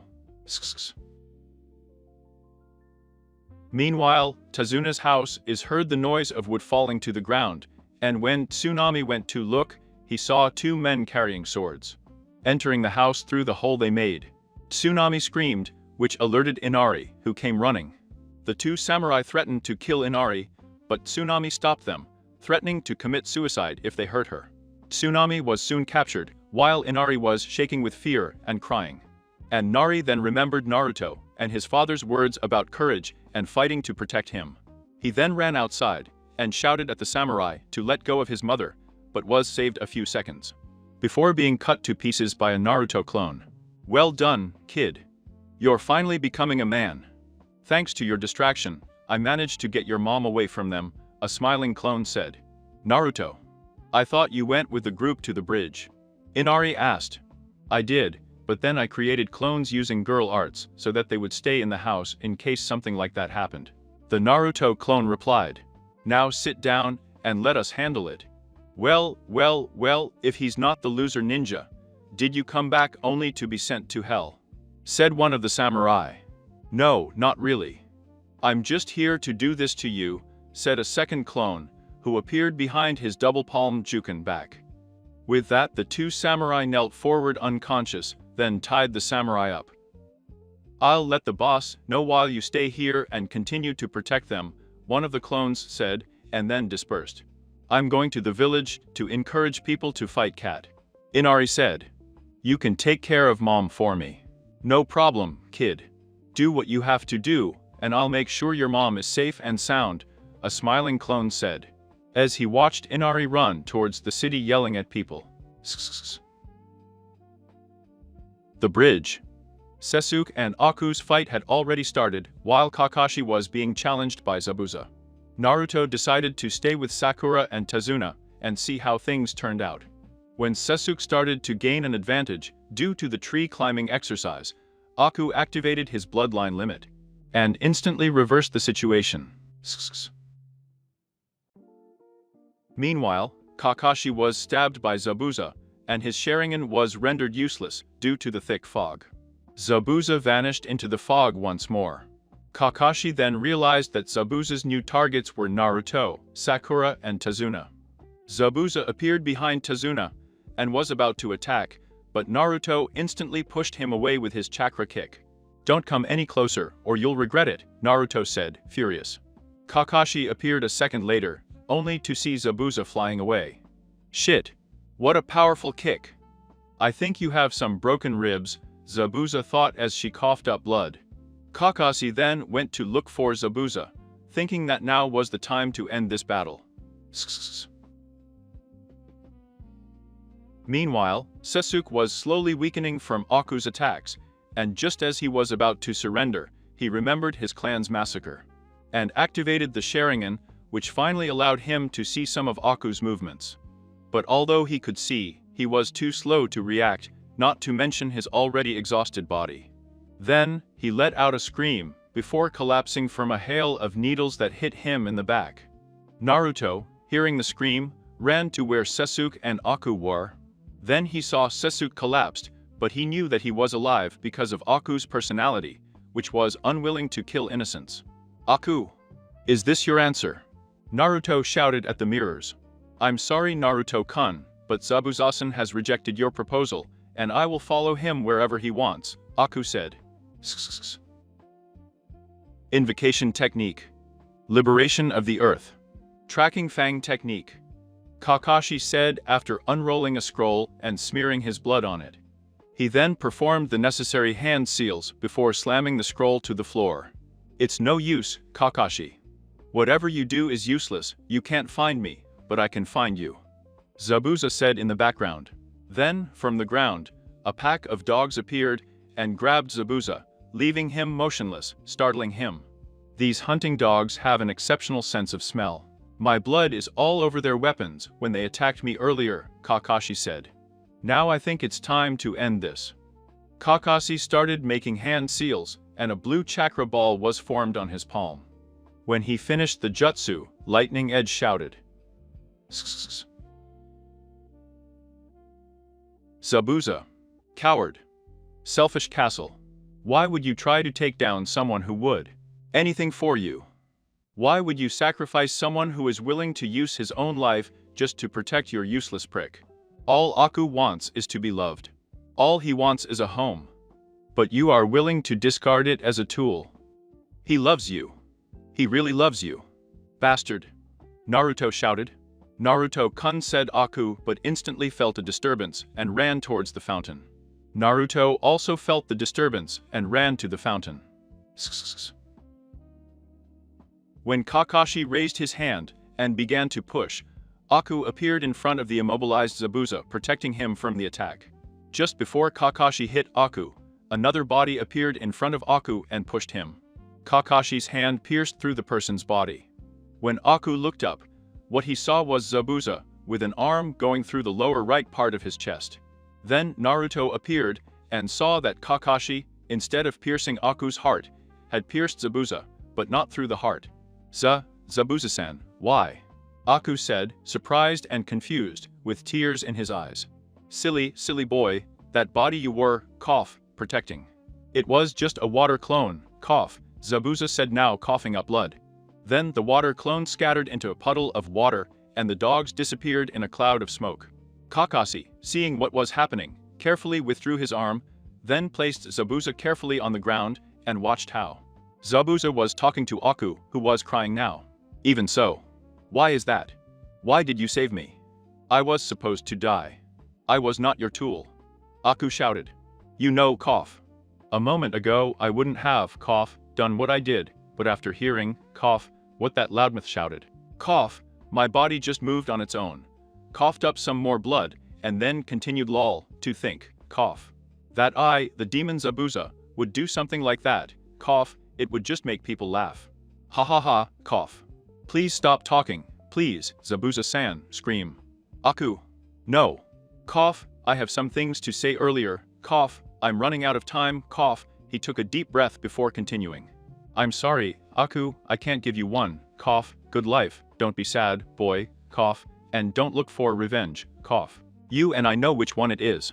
It's the risks, when we accept this mission, I've always lived a life full of hatred and revenge, Because all I felt was, that a ninja is just a tool to be used and then discarded, but you lived a life of protection, a life full of love.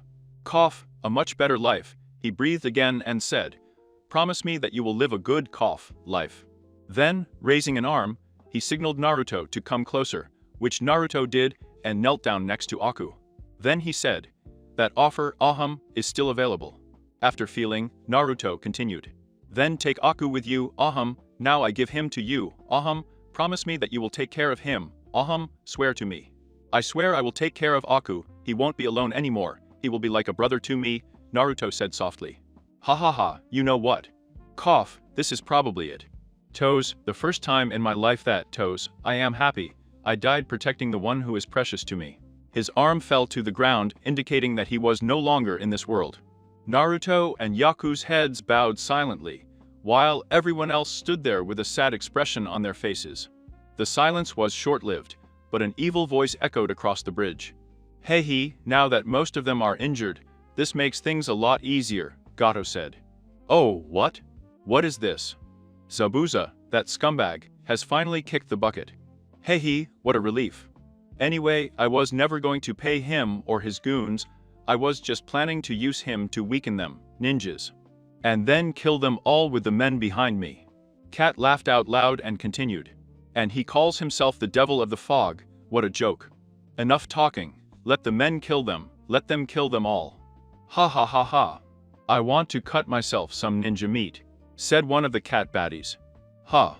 Look at the girl, she looks like she could satisfy us, hey, then we'll cut her into little pieces, said another laughing hysterically. Then the whole group started screaming, kill, kill, kill. Then Naruto and Yaku stood up and raised their heads, looking at Gato and his men with pure hatred, unleashing a dense amount of murderous intent. Naruto then said to Kakashi, Kakashi-sensei, you're tired, let us handle this. Aku then told Naruto, Naruto-kun, these will be my last deaths for Zabuza-san, let me honor his name. Naruto then nodded, and created about 50 shadow clones, all ready to kill. This scared Gato and his men a lot. Then, Aku performed the hidden fog technique, when a cloud of fog covered Gato and his men. Naruto, including the shadow clones, and Aku left. In less than 30 seconds, all the men were killed except Gato, and the person who threatened Sakura. Aku then approached Gato, who backed away frantically saying, don't kill me. Don't kill me, please. I'll give you money. I'll give you all my money, but don't kill me. The short man shouted. You have dishonored the name of Zabuza-san, and whoever dishonors his name, the result is death. Aku performed hand seals, and shouted 1,000 flying needles of water of death. 1,000 needles began to pounce on the short man, and after the attack, he fell dead, looking like a porcupine. Meanwhile, Naruto approached the man who was threatening Sakura. Frantically running away, he slipped in a puddle and fell. As he turned around, he began to beg for mercy. But you could tell from Naruto's expression that there wasn't even a hint of her. Naruto then formed two Rasengans, one in each hand. He slowly approached the man until he was next to the poor man on the ground, and then said, "You threaten my wife. Anyone who threatens my wives, the result is pain and death." Naruto then stuck a Rasengan in his crotch, shattering whatever was there. The man screamed in pain as he rolled over, clutching his mangled private parts. Naruto allowed him 10 more minutes of pain before plunging the second Rasengan into his head, killing him instantly. After a few moments, the fog disappeared and, to Sakura and Tazuna's surprise, all of Gato's men were dead, including himself. What surprised them the most was that Naruto and Yaku didn't have a scratch on them. And Nari shouted at them, and, as they looked, they saw that all the men of the village were following him, carrying any weapon they could find. Naruto knew then that this village would no longer need protection from outside forces. Aku approached Zabuza's body and asked Kakashi and Tazuna if they could bury him there. Kakashi looked at Tazuna, who nodded. After getting approval, Kakashi collected Zabuza's body. Sasuke finally woke up due to the happy cheers of the townspeople. Tazuna then went and picked him up bridal style, which made him blush due to embarrassment. 2 weeks later, Zabuza's grave. The bridge was completed on time, thanks to the protection of the group, along with the shadow clones, who performed manual work. The group decided to visit Zabuza's grave one last time. They waited for Aku's last goodbye, and then went to say goodbye to Tazuna and her family. After seeing the group leave, Tazuna decided to baptize the bridge in honor of the hero who gave them hope and courage, who also helped protect him and defeat Gato. Later, the bridge would become known as the Great Naruto Bridge. Country of Fire. Aku felt nervous and scared, so he decided to talk to Naruto, but he was assured that the Hokage is a good person and will gladly take him in. Kakashi, after hearing this, smiled and then asked Naruto, "Hey Naruto, why didn't the Hokage tell me anything about recruiting talented ninjas?" Naruto had to think of something quick and then replied, "I don't know, Kakashi-sensei. I guess it's because you're always late for everything." That the Hokage felt that you'd probably forget something like this too, Naruto replied. Hearing this, Kakashi's shoulders dropped, and his head was left hanging looking towards the ground. Sakura tried to hide her laughter, but failed, while inner Sakura praised Naruto for the response. Sasuke looked away pretending he didn't care, but there was actually a smile on his face. Kakashi then asked sadly, "How are we going to bring the village to Aqua? He doesn't have any identification, so no. You will not be allowed to pass the gates." "That's a good question, Kakashi-sensei, but I've got it all covered already," Naruto replied, and then took out a scroll. "This scroll was given to me by the Hokage. It will allow anyone I bring back to enter Konoha." After being praised, a little life came back to him, and he decided to ask why the Hokage gave the scroll to you and not to me. "I don't know, Kakashi-sensei, but I guess the Hokage might be afraid that you'll mistake the scroll for your Book of Paradise and Chika and leave it at home," Naruto replied while smiling. That was the death blow. Kakashi lost all his life, and now he needed to be dragged back to Konoha by a shadow clone that Naruto created. Sakura was now laughing like there was no tomorrow, while inner Sakura was celebrating with the Naruto fans waving around her. Sasuke now couldn't hide the wide smile on his face and quickly ran in front of the group so that no one could see his smile. Aku, of course, was very confused, but decided to avoid further questions, seeing that Kakashi seemed to be dead. Location Office. Excellent work by the Mission 7 team. Everyone should go back now and get some rest, the smiling Hokage said, and then called Naruto to stay while everyone except Aku left the room. "So your name is Aku, isn't it?" he asked the Hokage. "Yes, my name is Aku. Please take care of me," Aku said while taking a bow. "I still don't know what to do with you. I will have to test your skills myself first, and then I will decide where to go or what to do." "So what?" Naruto shouted. "Why won't Aku stay with me? I will show you the surroundings and Greek." Naruto stopped when Aku put a hand on his shoulder and shook his head. "It's okay, Naruto-kun, I'll be fine. But Aku, I promised Zabuza that I would take care of you. It's okay, Aku said with a smile. I can tell that Okage is a good person. When I look him in the eye, he won't do anything to hurt me. After seeing Aku's determination, and having the location's word about Aku's safety, Naruto left the room and went home, wondering what the old man would do with Aku. A week later, Team 7 has just finished another mission of Rankov. Kakashi had to leave in order to deliver a report, while Sasuke, after coldly rejecting Sakura, went to train a little more, as he was frustrated that he had lost to Aku. So they left Sakura and Naruto alone, but that was short-lived when Konohamaru and his gang showed up asking Naruto to play ninja with them. Then Konohamaru saw Sakura and asked Naruto if she was his girlfriend, and Naruto replied saying that Konohamaru is a genius. This provoked the ire of the pink-haired girl, who told Naruto that it was time to act and yelled at Konohamaru and his gang to run to. Then Konohamaru came across a boy about 14 or 15 years old who seemed to have makeup marks all over his face. Next to the boy was a girl with blonde hair and blue-green eyes who had a giant fan tied to her back. Then the boy picked up Konohamaru by the shirt and said he was going to teach him some manners. In another place, the Chunin and Honin have gathered in front of the Okage. Is it time yet? Kakashi asked. Yes, I even saw candidates from other countries in the village. When will it happen? Genma Shiranui, a Honin from Takobetsu, asked with a straw in the mouth. The Okage replied. It will start in a week. In 7 days, Chunin exams will start. Naruto and gang. Naruto then started walking towards the three of them. Seeing this with Omarude and Joge, are you going to get it now? My boss is going to pulverize you. Then the boy looked at Naruto and replied, I would like to see him, and try while smiling. But to his surprise, Naruto kept walking and passed by them until he was in front of the blonde girl. Then he grabbed her hands and said, Hello, beautiful, what's your name? This caused everyone to fall to the ground with a drop of sweat on the back of their heads. The girl replied by telling him that her name is Tamari, and that the boy there is her younger brother Kankuro. Tamari, what an elegant name, it suits you perfectly, Naruto said as he lifted her hand and kissed it. This made her blush, for no one had ever done such a thing to her before, nor had she had the courage to do it. Seeing this, Kankuro and Sakura became furious, although Sakura didn't know why. Kankuro then shouted, Hey! Let go of my sister, you little brat. Ignoring Kankuro, Naruto continued. So, what is a beautiful but strong sand rose like you doing here? Naruto asked with a sly smile, his sapphire blue eyes focused only on Tamari's. Sakura, now even more upset, said, They look like foreign ninjas that they are doing here. It is against the law for them to enter the village without permission. Tamari, now blushing even more, replied, You don't know. We are a Genins, we are here to take the Chunin exams.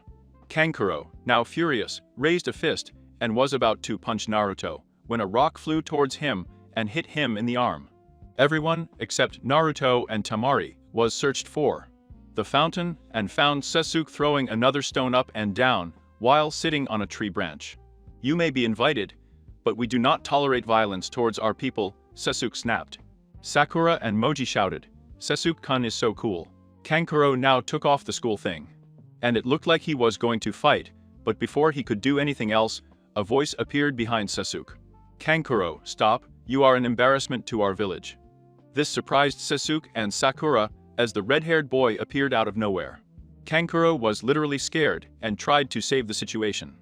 But he was threatened with death by the red-haired boy. After apologizing, Kankuro and the redhead were about to leave when Sasuke stopped them and asked their name. The boy replied that his name was Gaara, and in turn asked Sasuke's. Naruto finally realized what was happening. He raised Tamari's hand to him again and kissed it. Looks like it's time for you to leave. I'll see you later, Tenshin, Naruto said with a smile. And a wink that made Tamari turn as red as a cherry. He then called Konohamaru and his gang and left the scene thinking. So, it's the Chunin exams. Again, this is going to get interesting. Chapter 7. The Chunin exams. The day before the exams, Kakashi gathers Team 7 early in the morning to deliver their applications to them. He then leaves them alone, while Asuke returns to training, leaving Naruto and Sakura alone. Sakura feels useless and falls behind Naruto and Sasuke. Naruto, perceiving her concern, asks her what's wrong, and she begins to tell him her worries. Sakura, remember what I told you the day of the bell test. Anyone who abandons their peers is a piece of shit. If you feel like you can't do this test, then I won't do it either, Naruto said. Naruto, you can't.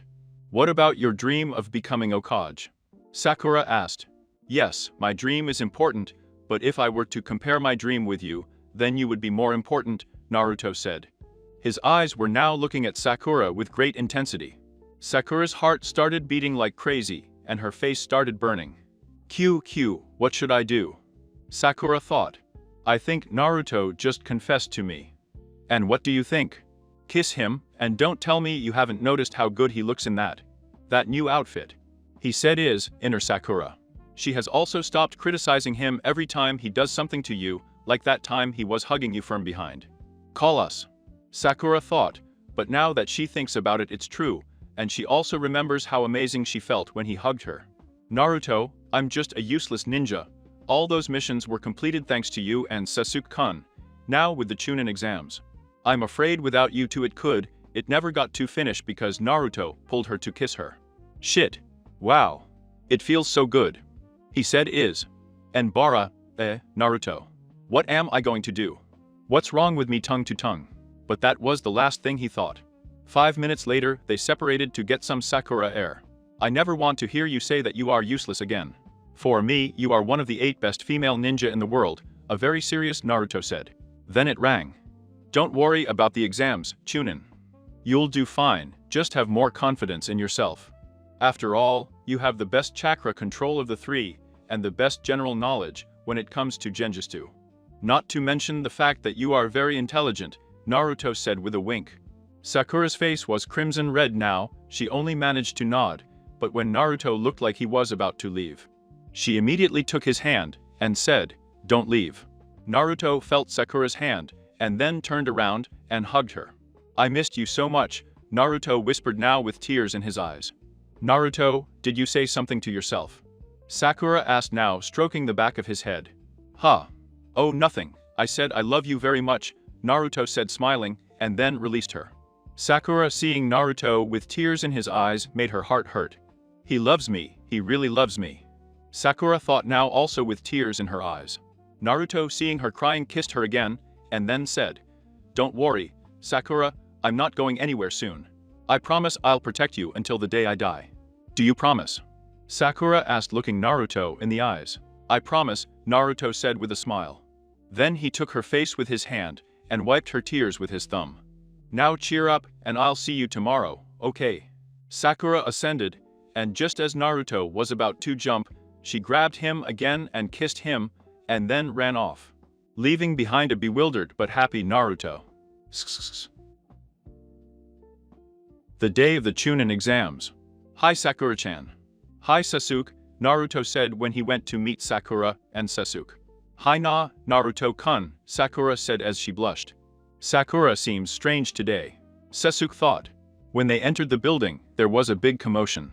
Rogel and Tenten tried to get through a door, but were stopped by 2 shinobi. Naruto, ignoring the commotion, started to head towards the stairs, but was stopped by the 2 when they noticed him. Hey, are you there? Why are you going up the stairs? One of them asked. Because I want to go to the application room on the 3rd floor, Naruto replied. Sakura-chan, would you mind telling these idiots what floor this is? This is the 2nd floor, Sakura said. The whole floor is under genjutsu, Sasuke replied when everyone seemed confused. After that, one of the shinobi attacked Sasuke, but both were stopped by Rogel. His friends came over and started chatting with him. Rogel then noticed Sakura and asked her out, but was instantly rejected. Neji approached Sasuke and asked for his name, but was ignored. Sakura, sensing the tension, dragged Naruto and Sasuke out of the place. After leaving the place, Rogel appeared and challenged Sasuke to a match. Naruto, who didn't want to watch the fight, decided to go to the exam room first. Sakura decided to accompany Naruto, as she believed Sasuke would win, so there was no point. Sasuke nodded and said he would join them later. Naruto and Sakura approached the room and found Kakashi standing in front of it. Kakashi noticed that Sasuke had disappeared and asked him where he was. Sakura replied that Sasuke had been challenged by a boy named Rogel and told Kakashi not to worry, that Sasuke would be arriving soon. Moments later, Sasuke appeared with eyes full of excitement, and they entered the room. When they entered the room, they noticed that it was crowded, and then slowly, the other 9 newbies started to approach them. Hino jumped on Sasuke's back, while Naruto, noticing that Hinata grabbed her by the hand and took her away, completely confused. Sakura, noticing it, looked at Naruto and Hinata, completely ignoring Ino and Sasuke. Once they arrived at a relatively private place, Hinata asked gently, Naruto-kunku, what's going on? Hinata-chan, you don't have to be shy to talk to me. You also need to speak louder or they won't understand you, Naruto said, smiling and continued. Have more confidence in yourself. I don't like girls who I don't understand when they talk. She's scared and born. I'm sorry, Nana Naruto-kun, she said softly. Naruto then put on a serious expression. Okay, that's it. From now on, every time you stutter when you talk to me, I will kiss you. Naruto said, then noticing the surprise on Hinata's face, he smiled. First, I will kiss you on the forehead, and if you continue, I will move on to the cheeks, and if you continue after that, I will kiss you right here, Naruto said, pointing to his lips. Hinata is now nervous as hell, and red as a cherry. Na Naruto-kun, kiss, hello to why, kiss, hello to. Sakura, furious, looked angrily. What the hell is going on? He said is. It took Hinata a while to speak normally. Naruto thinks it was shame that made her stop stuttering, not his kisses. That's my girl. Naruto said as he lifted her chin and kissed her on the lips, making her wave her arms frantically. Na, Naruto-kun, kiss because, kiss, you kissed me on the lips when I stopped stuttering. Hinata asked, blushing. Why else? It's because you're so cute, Naruto replied with a smile. Hinata almost fainted, but managed to control herself, probably because she doesn't want the dream to end. Sakura couldn't take it anymore and was about to approach Naruto, but Ino stopped her and asked what was wrong. The other 9 newbies also noticed that Sakura was acting strangely, so they bombarded her with questions, preventing her from getting to Naruto. Then Naruto noticed that Temari was glaring at them, so he quickly grabbed Hinata and pulled her towards Temari and his brothers. Naruto nodded at Gaara and Kankuro before talking to Temari. Hi Temshin, how are you? You're looking prettier and prettier, Naruto said with a mischievous smile. Let me introduce you, I am Hinata Yuga. Hinata, this is Temari, Gaara, and Kankuro. Temari blushed at first at Naruto's comment, but then glared at him when he saw Hinata holding his hand. Is she your girlfriend? He asked, which made Hinata blush. Is it jealousy I'm hearing? Naruto asked, then he raised his hand and kissed it. But Temshin, you have nothing to be jealous of. After all, you are the only desert rose in my heart. Then Temari blushed a deep pink, which made Kankuro rage, and Gaara had an expression that looked like he was ready to kill. Naruto, sensing danger quickly, looked around and found an empty row of 4 chairs. I'll borrow your sister for a while, she told Gaara and Kankuro. Then, Naruto pulled Temari and Jimata towards the empty row. Temari went and sat by the wall, followed by Naruto, who sat next to him while Hinata. He took the empty seat next to Naruto. Meanwhile, Kabuto has just joined the discussion of the 9 newbies, who finally moved away from Sakura to pay attention to Kabuto. Sakura was about to go get Naruto when she found out about the information cards and decided to wait and listen. Back with Naruto and the girls, after finally sitting down, Temari turned to Naruto. So, you haven't told me your name yet. Which one is it? Hearing this, Naruto burst out laughing. Ha ha ha ha, my name. I'll tell you something. My name is amazing, it's so shocking that guys, more would want to say it and the girls would be dying to shout it. Naruto said proudly. This piqued Temari's interest. Seriously. Tell me. Tell me. While Hinata looked confused. Ha ha ha ha, my name is Mai, and my last name is husband, Naruto said with an evil smile. Temari looked confused. My husband, What's so great about my husband? I've never heard of the husband's surname before, Tamari said while thinking. Naruto, on the other hand, was sneakily laughing, while Hinata was sneakily laughing. Mum, my husband, you! Tamari shouted, blushing and furious at the same time. He then raised an arm to slap Naruto, but he caught it. Wow, Tenshin, a wife shouldn't slap her husband for no reason, you know. And later I'll show you what's great about your husband, Naruto said with a smile and a wink as he kissed her hand. Who is your wife? Tamari shouted as she pulled her hand away from his grip. But Tenshin, all those people heard you calling me your husband, and you have also been calling me with such passion. Tamari looked around and saw people looking at her with mixed expressions. His face immediately warmed up. Using her hands, she covered her crimson face and turned to face the wall. Tamari-chan, she's just teasing you. She always likes to play pranks on people. His real name is Naruto Uzumaki. Right, Naru? Naruto stopped Hinata from ending up by putting a finger in her mouth, and then said, Ina-chan, others can call me Naruto. But my wives call me Naruku no, if you want, Narulo, Naruto said looking into her eyes, then winked at her, and he kissed on the cheeks. This time, it was Hinata's face that lit up, and, like Tamari, she covered her flushed face with her hands. Then, he moved away from Naruto, and looked towards the empty chair. Naruto looked at Tamari, and then turned to look at Hinata still covering her face. This caused Naruto to burst out laughing happily. Meanwhile, a group of Sound Gennies attacked Kabuto because of his comment about the Sound Village being small, and there was nothing to worry about. Then a boom was heard, and a person with scars all over his face appeared, accompanied by a dozen examiners. He introduced himself as Ibiki Morino, the chief examiner of the first test.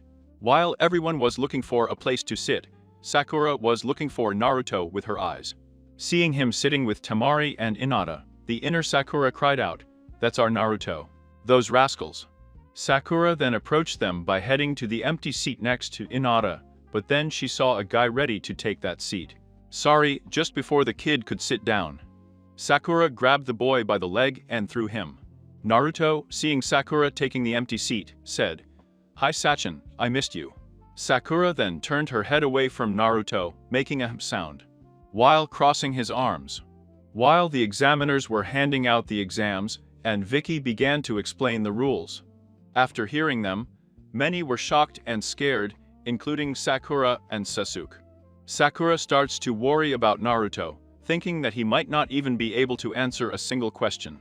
She then looked at Naruto, who smiled at her and winked at her, leaving her totally confused.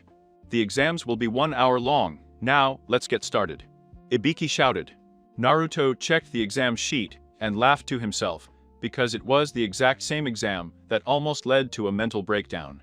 Smiling, he began to write the answers. 5 minutes later, he got up and, with the exam in his hand, started walking towards Ibiki. Everyone stared at him as he made his way towards Ibiki, with the same feeling of Naruto giving up. Naruto, Sakura thought. Naruto-kun, Hinata thought. Tamari, on the other hand, just watched him as he approached Ibiki. "What's up, kid? Is the exam too difficult for you?" Ibiki asked with a mocking smile. "So you quit because you can't take the pressure. Are you ready to abandon your companions, huh? Coward." Naruto smiled and shook his head, then looking at Ibiki he said, "No, I'm not going to quit. Who said he was going to quit? I'm here to turn in the exam because I've finished." This made everyone, including Ibiki, gasp. "So what?" It was the word that was running through his thoughts. And Vicky got up and shouted, "So what? How can you be finished? The exam started just 5 minutes ago." He grabbed the paper and looked at it. With each question, his mouth fell open. "They are all correct. It's impossible. How did you do it?" And Vicky-sensei, a real ninja, never reveals his secret, and if you think I cheated, you can ask any of those examinees if I cheated or not, Naruto said with a smile. And Vicky then looked at the Chunins, who were still in shock, but then they all managed to shake their faces, heads indicating that they could not find how he could have cheated. "Well, if that's all, then I'll go back to my seat," Naruto said with a bow, leaving Ibiki with a chief expression on her face. It took everyone a while to get back to concentrating on their exams. Sakura, knowing that Naruto was fine, began to write the exam seriously. And Nada also showed very few problems with the exam, while Tamari did have them. One by one, the teams were slowly expelled due to being caught cheating, while other more successful cheaters. Both of them managed to finish the exam. As the end of the hour approached, Ibiki began to tell them the terrifying 10th question. This again generated tension and fear in the remaining teams. This time, even more teams were disqualified due to the withdrawal of their teammates. And Vicky noticed that Naruto was smiling. Then she approached Naruto thinking, "I'll get you this time, you cocky brat." Once he got close to Naruto, he asked him, "So, what's it going to be? Will you quit, or will you accept the question knowing the dangers?" Naruto smiled and replied, "Of course I accept the question, there's no reason why I shouldn't." And Vicky, confused, asked, "You know the dangers, right? Why do you keep asking the question, knowing the consequences if you fail?" "Well, even if I fail the question here, I can take the Chunin exams in another village next time. Since these are just your rules, I doubt the other villages will respect them," Naruto said, bringing some who were about to surrender to reason. "Also, I never back down from challenges. That's my way of being a ninja." Heh, what an interesting guy, he banished all worries instantly. The tension has dissipated. I doubt anyone will give up now after listening to him, Ibiki thought. He turned around and asked, "Is anyone else going to give up? This is the last chance," hoping for help from others, but seeing none, he continued. "Right? So, to all those who are left, congratulations. They passed the first test." He smiled. This caused a lot of shock and confusion, as many asked about the 10th question. And Vicky then proceeded to explain the purpose of the 9 questions and the real purpose of the 10th. When he finished, there was a bang, and, while everyone was looking to see what was happening, a ninja was next to Ibiki, sticking a banner on the ceiling and announcing, "I am the examiner of the 2nd exam. My name is Anko Mitarasi, follow me," he said as he raised his fist. "Ankin is still as funny as ever," Naruto thought as he smiled. "And I have received several complaints about my story, and that is why I will address them now. Because the Okage said that Naruto is of Chunin Honen level, even though he has a body of 12, 13 years. Well, first of all, to become Chunin, all one needs is to reach a maturity level of leadership skills and tactical dexterity, which 24-year-old Naruto definitely has, and not to mention the fact that Shikamaru was only 12-13 years old when he became Chunin. To reach the Honen 1 level, you have to have a huge amount of experience as well as great skills. Individuals. To be 24 years old in Naruto would mean that he has had a high level of experience, and I have proven time and time again how skilled he is. It doesn't matter if she has a 12, 13-year-old body. Kakashi was only 13 when she became Honen. So I really don't see why it fits you. The only thing that was preventing Naruto from becoming a higher Ionian was due to the lack of chakra control in the new body, and other things like the lack of sage mode and invocations. Naruto wouldn't need to keep doing chakra control exercises to achieve good chakra control. Not once have I said that Naruto has stopped doing his chakra control exercises. I just stopped mentioning them because I personally don't like to keep saying them to their faces and therefore making my story boring.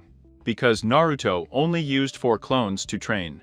Well, for the first week I only said that he uses 4 clones, but since I left out the clone training, how do you know that Naruto hasn't been using more clones for training?